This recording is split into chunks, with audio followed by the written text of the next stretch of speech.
talking to the water rocket of innovation and possibilities.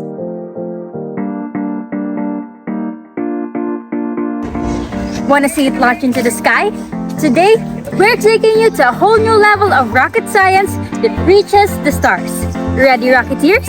3, 2, 1, blast off!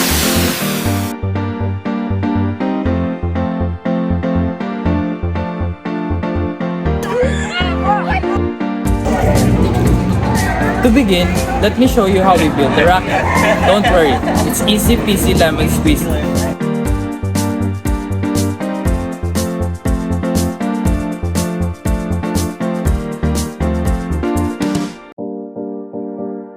Here are the materials we used to create the water rocket.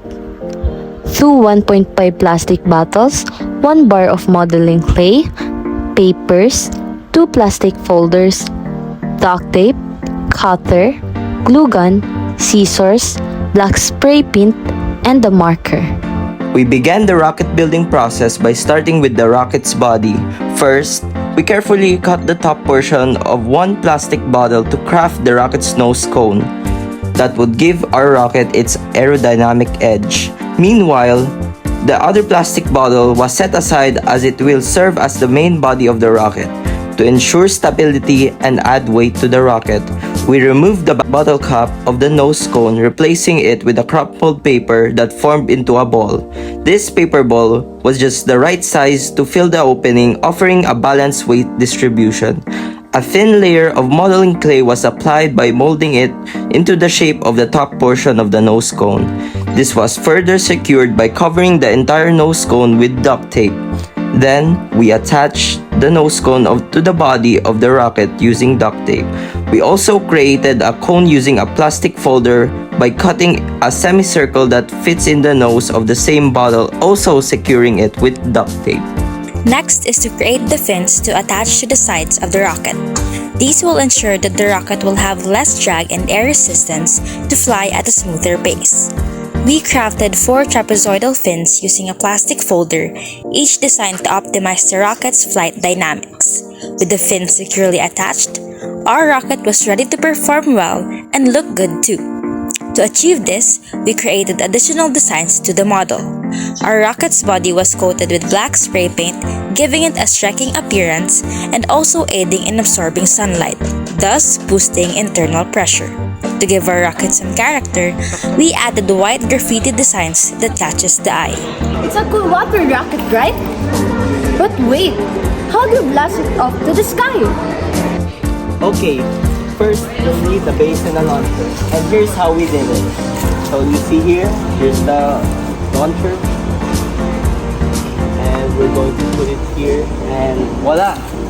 In order to build the base or launch pad of the rocket, we are going to utilize PVC pipes and attach them together in such a way that it fortifies the structure of the rocket.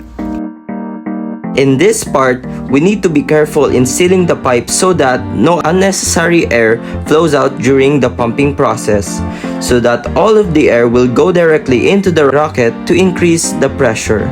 Another thing to take into account is that the design of the structure must be angled at exactly 45 degrees because this will theoretically give the longest distance when the rocket is launched.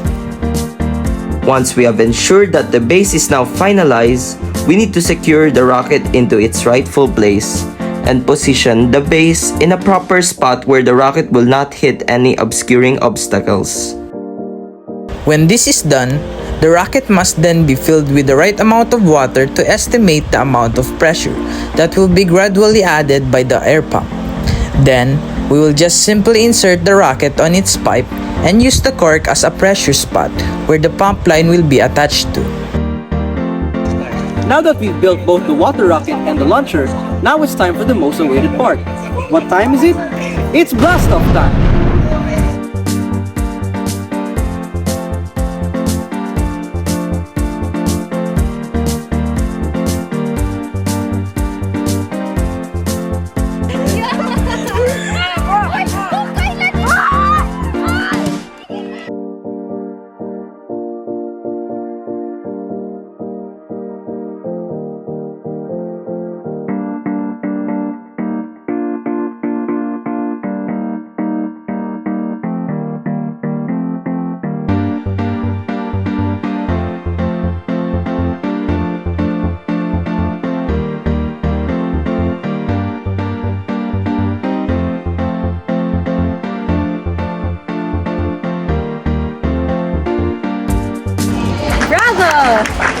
Now, let's closely examine the trajectory of the rocket's path by determining the time of flight, range, and maximum height or peak.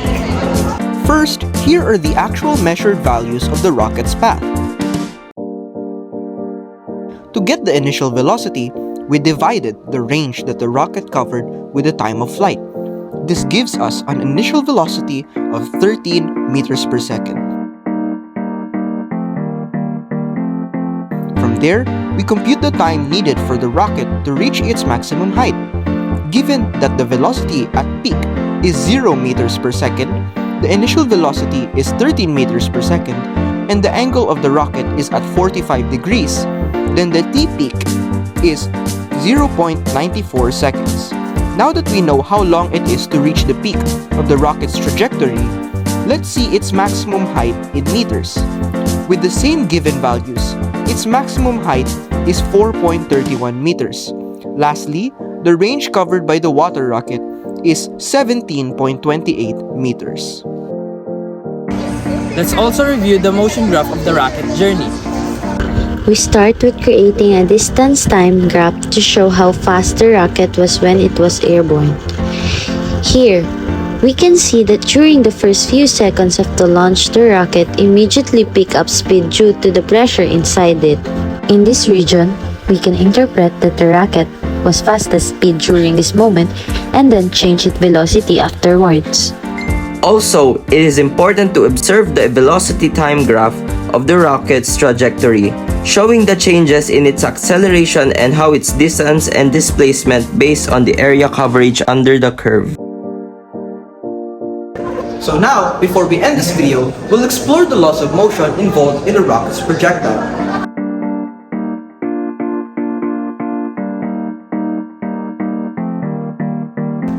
Newton's first law, the law of inertia, states that an object at rest will stay at rest until acted upon by an external force. This corresponds to the rocket initially being at rest until the air and water pressure is released and thrusts the rocket upwards.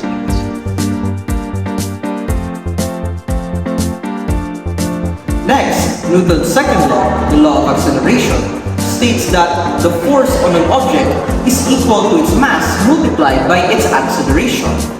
Rockets use this law to generate thrust and overcome gravity.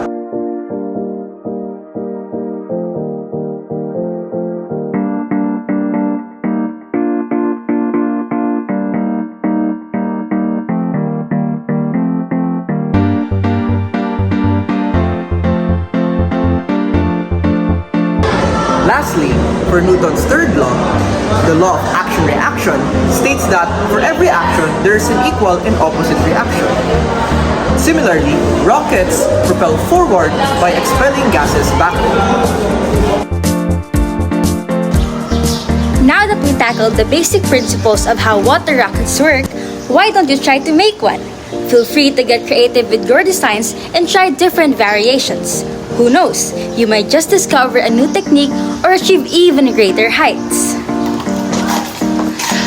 If you enjoyed this video, please don't forget to give it a thumbs up, subscribe to our channel, and hit the notification bell so you won't miss any future exciting experiments. And as always, if you have any questions or suggestions, please leave them in the comments below.